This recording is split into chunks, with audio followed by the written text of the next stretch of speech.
name is Clive in Degawu. So thank you for inviting me to speak to you today. I'm a property investor, developer, landlord, property manager, property sourcer. I'm 30 years in the business. I bought my first investment property in 1999. I've been buying and selling property for a long, long time, almost 3 decades. Property is my passion, property is what I do. I've built up a large portfolio of apartments, houses, HMOs. I've done some development work. I'm moving into development work. I would have a lot of good contacts in the industry with architects, good solicitors, mortgage brokers, good mortgage brokers. Because in this industry, you have some people that are maybe okay, and then there's good, and maybe not so good. And the industry is constantly changing, legislation is constantly changing, so it's important to keep up to date with all that's going on. Last Friday week, I was invited to a business breakfast in Belfast, and it was chaired by the chief economist of the property panel in Northern Ireland, Jordan Buchanan. It was a very interesting talk, and it was about the current property market in Northern Ireland and the property market over the next 20 years in Northern Ireland, the property market, sales and development and growth and that kind of thing. So I wanted to talk about the current property market in Northern Ireland first of all. The current property market in Northern Ireland is very buoyant, it's very strong.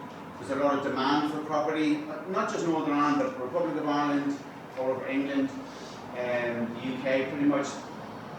So more and more people are moving to the UK. I think the official number is about 700,000 people a year come to the UK, right? So that's 700,000 people more that want quality accommodation. And so this is the reason why rents are going up, the cost of buying a house is going up, because it's basic economics of supply and demand. If you have a banana and nobody wants to buy it, the price goes down. But if everybody wants bananas, the prices go bananas. See what I did there? Anyway, so the economy is strong, employment is up, unemployment is down, demand for property is very, very high, and supply is low. And supply is low for a number of reasons.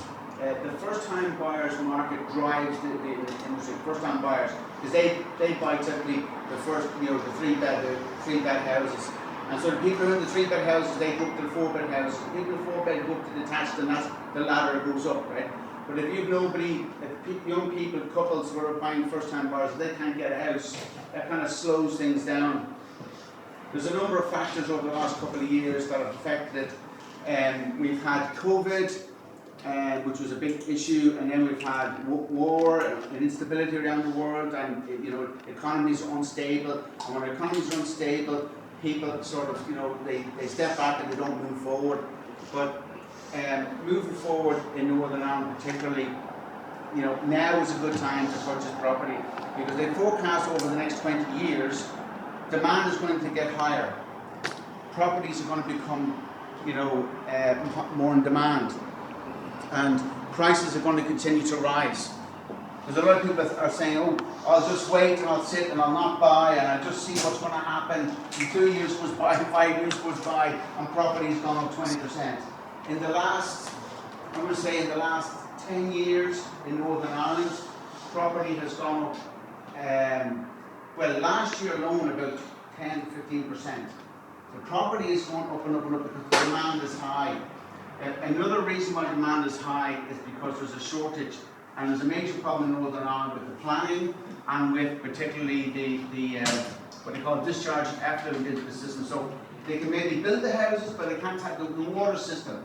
The water system and the sewage system, particularly in Northern Ireland, is very, very old, and it hasn't been updated. And over the years, it's at maximum capacity for a number of years, and they need to spend something like 100 million more to upgrade the system. So another issue is the planning will give you planning to build new houses, but you can't build them because you can't tap into the existing sewage system. So that's slowing things up as well. At the moment, there's 19,000 brand new properties that have been given planning permission to build, but they can't build them 19,000. So the planning people are given permission to build them, but they can't build them because they can't tap into the existing sewage system. So that's a major issue right there alone, right? So moving forward, I would say that if you were interested in wanting to know actually what's involved in buying a property, I would say first of all, the process would be is to speak to a good mortgage broker. I can help you with that. I'm not a mortgage broker per se, but I would have a lot of knowledge about the process. So first of all, you have to be resident in Northern Ireland. You have to be on the voters registry. So you have to be on the voters registry. You have to have an address. You have to be registered an address. You have to have either a full-time job or a part-time, full-time hours job. You have to have a good credit rating. So it's all based on points. This is how the mortgage companies work on. So they have a point system, and you have to meet certain points. And once you meet those points, then you're eligible for a mortgage. So the core thing would be is to know what you want, to know where you want to live, understand how much money you have coming in per month, and understand what your incomes are and your outgoings are. Very important. And I would suggest to speak to a mortgage broker and say, look, I'm thinking of buying a property in Northern Ireland. What is the process? And they'll tell you full-time job, good credit, must have an address, must be registered in the voters electoral roll, and these are the things that you need to have in place. You can go online yourself on Google. You can Google. There's 3 or 4 companies that do credit reference agencies that will give you a credit score. So you can go on yourself. You can get a free one, or you can pay £10, £15 to get a full credit report, and that will be able to. You can print that off then, and you can take it with you and show it to your mortgage broker. And they say, look, here's my current credit report. Because your credit report it's very important. It doesn't matter what you have, what you don't have. If you don't have a good credit report, that's seen as a negative thing for mortgage lenders. Because in actual fact, mortgage companies, you're buying the house in your name, but they're actually paying for it. So it's all to do with risk with mortgage companies. So they're deciding, so who is this person, and what is the chances of them defaulting on the mortgage or any issue like that. And then they look at the house, and then they send out a surveyor, and they look at the house to make sure the house is in good order, there's no settlement arising down or any issue with the property, because if there's any issues down the road, the only thing they have is the property.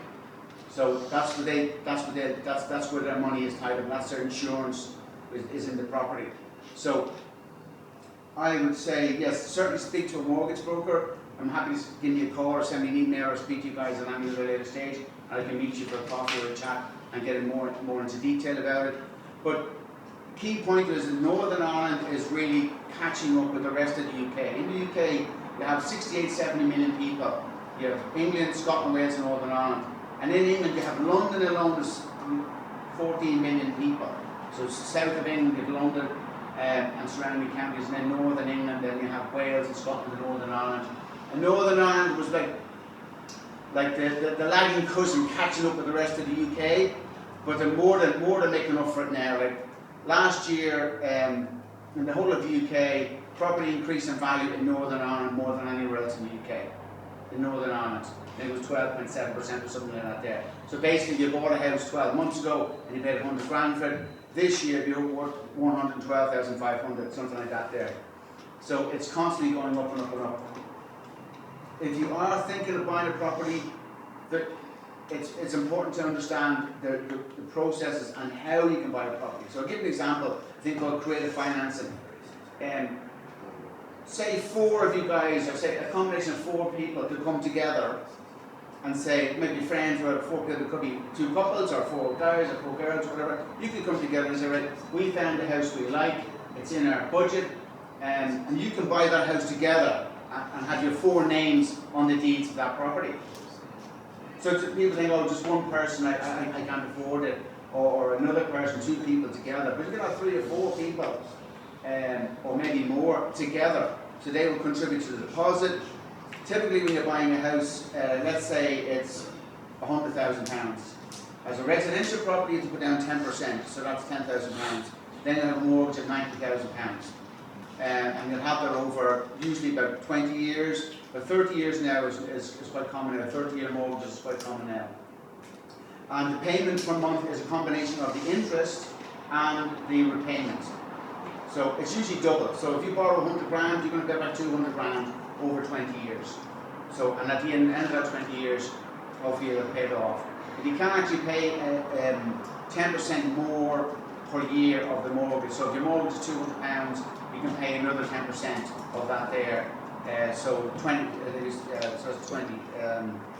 Yeah, 20. So you can pay 220. You can pay it off more. So if you just pay 10% more of your mortgage off per month, it shortens the lifespan of the mortgage, and you pay less interest. So if you pay 10% more per month of your mortgage on a 20-year mortgage, it'll take about, I think, about 5 years off that mortgage and save you a lot of money in interest. So there's a fair bit to it.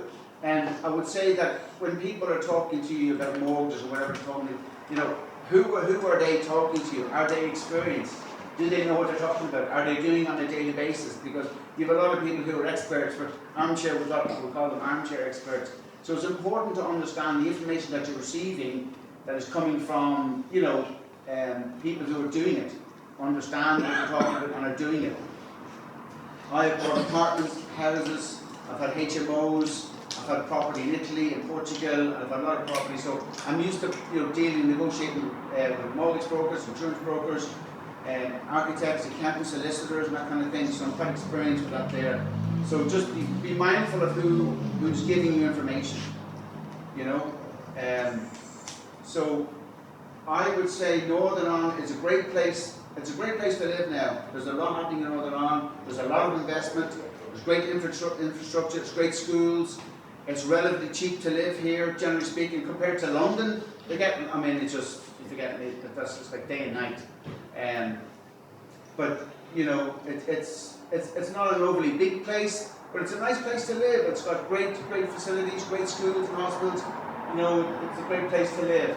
If you are thinking of buying property, certainly look about the area you're thinking of buying it. Go on to Property Pal, look on Property Pal, and look at all the property in that area. Start making notes of all the properties. So there's a 2-bed apartment in such and such an area on the market for 140, and then you can phone up at a, you know, if you phone up about it, some of the agents will tell you what it's sold for, and some of them won't, but it'll give you an indication of what property is being sold for in the area you're interested in.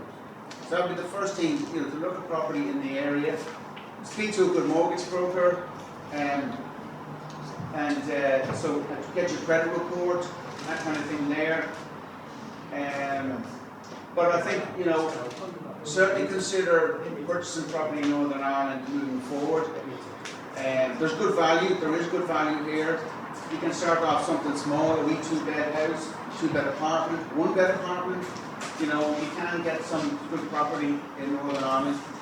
I'm more than happy to help you on that journey as well. I mean, I can look at property for you. I can tell you the condition of the property. I can negotiate with the other agents or the sellers of the property, if you like. I can put you in contact with a good mortgage broker. I can help you with that there. So I think that's pretty much it for me. Any questions? Yeah. Shoot. I don't have the winning lottery numbers on me. Thank you very much.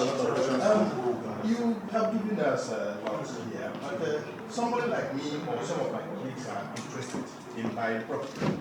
Now, you know, with the low level of income in Northern Ireland, so how much deposit are we looking at to buy? Because banks will always ask for deposits. On a residence, it's a good question. On a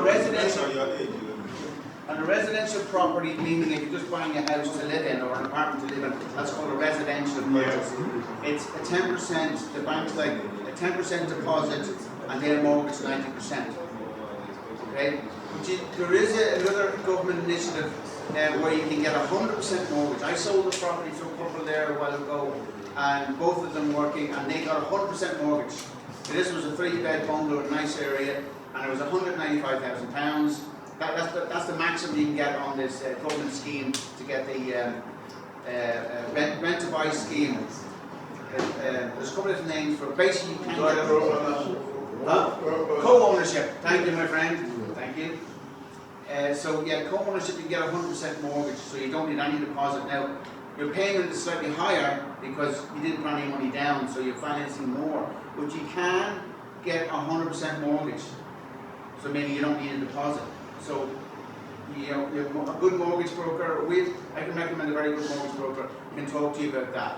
So the second question I have, you know, some of us were not born here. What not? Some of us were not born here. We immigrated. Sure. So we've lived in Northern Ireland for different number of years. So is there a way you can help somebody who is less than 5 years to get a mortgage? Somebody who has lived in Northern Ireland for less than 5 years, or say 3 years, to get a mortgage. Have you spoken to mortgage brokers? No, I haven't. So where does the figure 5 years come from? Because I read something.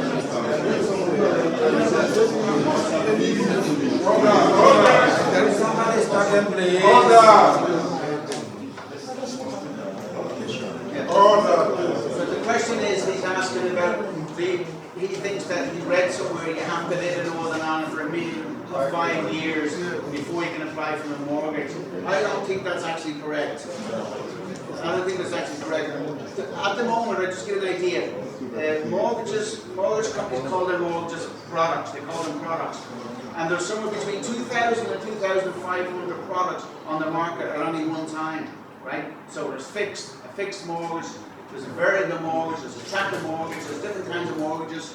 You know, there's commercial mortgages, residential mortgages, there's different kinds of mortgages, developments and whatnot. But it's an interesting question I said earlier on about just be mindful of who's giving you information and who's telling you these things. So I'm not exactly sure that's entirely true, that you have to be, you know, living here 5 years. It's more important for the mortgage companies that you're in a full-time job, you